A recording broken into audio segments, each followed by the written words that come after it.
Hey friends, Elizabeth here from Plant-Based Bride, back again with another video, and today I'm setting up my husband's bullet journal for February 2022. Actually, can I do my own bullet journal this month? Sure. Hello, Elizabeth's friends.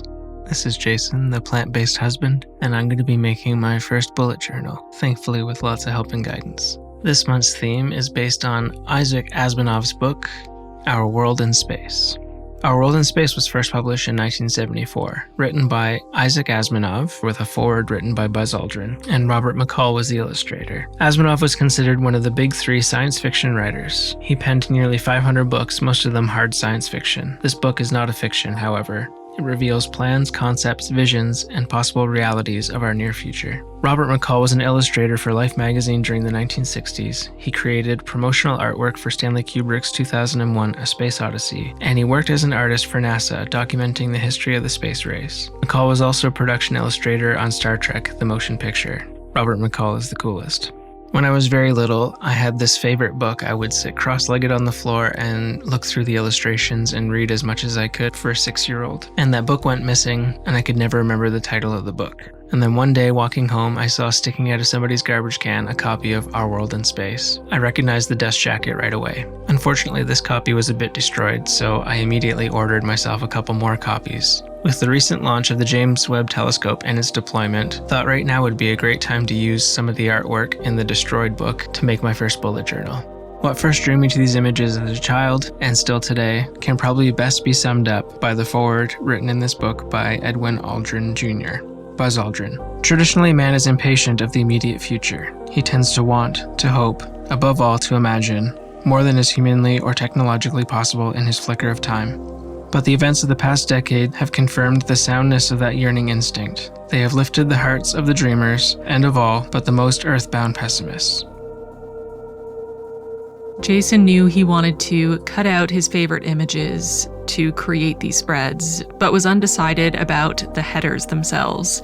And I suggested using my sticker machine to cut out the headers using negative space. So you can see that here we used a bit more of a sci-fi, modern-looking font and used the sticker cutter to cut the letters out with this nice rounded edge rectangle. And I feel like these headers really fit the retrofuturism of the amazing images Jason picked out. Jason picked out the images and cut them to the right size using my paper cutter, and when we were setting out to glue them in, we had two options, either cutting them in half and gluing one on each page, leaving a small gap in the center, or pre-folding them to make sure that they would fit perfectly into the divot between the pages, making it really easy to use the pages and turn them. I personally prefer to do the pre-fold method when possible. I feel like it gives a really nice, clean finish. You don't end up with a gap. You don't have to worry about the inner edge lifting if the glue starts to lose its adhesion over time. And also with these images, they're so stunning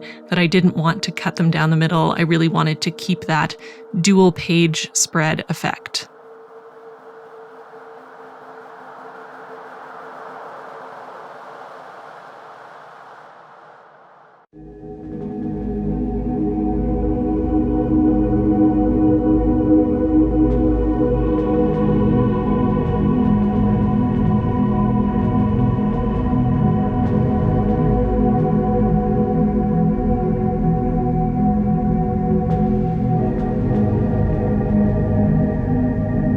Jason also wanted to include the title of the book from the title page, so he cut out Our World in Space that we glued at the top of the calendar page here. And while typically I create 2-page calendars for Jason so he has more space to write his day-to-day events, because this artwork was so stunning, we decided to reduce this to a 1-page calendar so we could enjoy as much of this art as possible.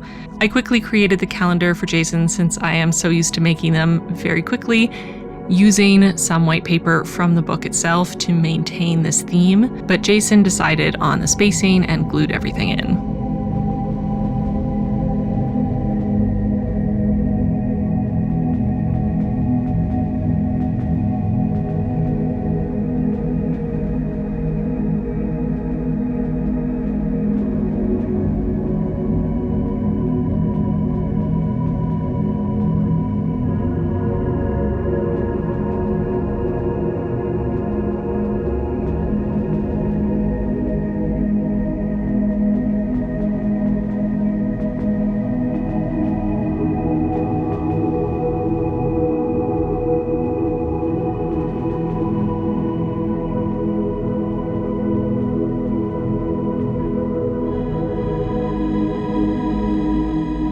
Once the calendar spread was finished, Jason flipped to the final spread of this setup, which is the first page of his notes pages, which he uses essentially as a daily log for tracking his day-to-day to-do lists, taking notes during meetings, or whatever else he needs to write down. This artwork that he's gluing across the top is actually an extra piece from the cover page artwork, and it was so perfectly framed with this little astronaut and then the window into the space station where you can see their fellow astronaut working inside. Used the same method using my silhouette portrait to cut out the notes header as well. I personally love the artwork that Jason picked out. I feel like all three pieces tell such a clear story and are really evocative. I also love that because the first piece of artwork and the third are actually from the same page, they really tie together and bookend that beautiful, almost entirely black and white monochromatic artwork from the calendar spread. You may also notice the coaster to the left, which my husband made using epoxy and cutting out some artwork from the book. And these two astronauts on the coaster are actually from the same series as the two little astronauts you can see at the bottom on the calendar spread. Jason also wanted to share this picture he has of him with his Uncle Phil when he was probably around 5 or 6. He's absolutely adorable. He's just as cute now. He just rolled his eyes. This is what he looked like when he first flipped through these pages and was completely entranced by the art that they contained and the vision of a future that he hoped would come true. And there it is, my first bullet journal spread. It was a lot of fun to make. I don't normally do arts and crafts like this, but I do a lot of work with my hands, so it wasn't that far off. I had a lot of great help from Elizabeth, of course. She is the pro. I'm looking forward to seeing these images every day in my bullet journal. Be kind in the comments. Okay. Thank you to my plant-based bride for helping me on my very first bullet journal. I had a great time making it, and I hope you've enjoyed watching me fumble through artwork. Thank you for watching. Bye, friends.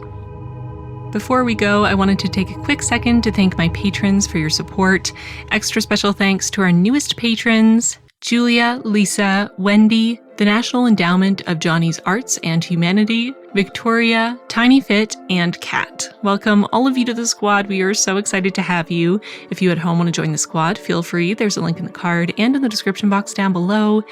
And with that, we're going to get going. Thanks so much for watching this video. Leave a space-related emoji in the comments to encourage Jason and show him he did a great job on his first bullet journal. And I'll see you really soon in my next video. Bye, friends.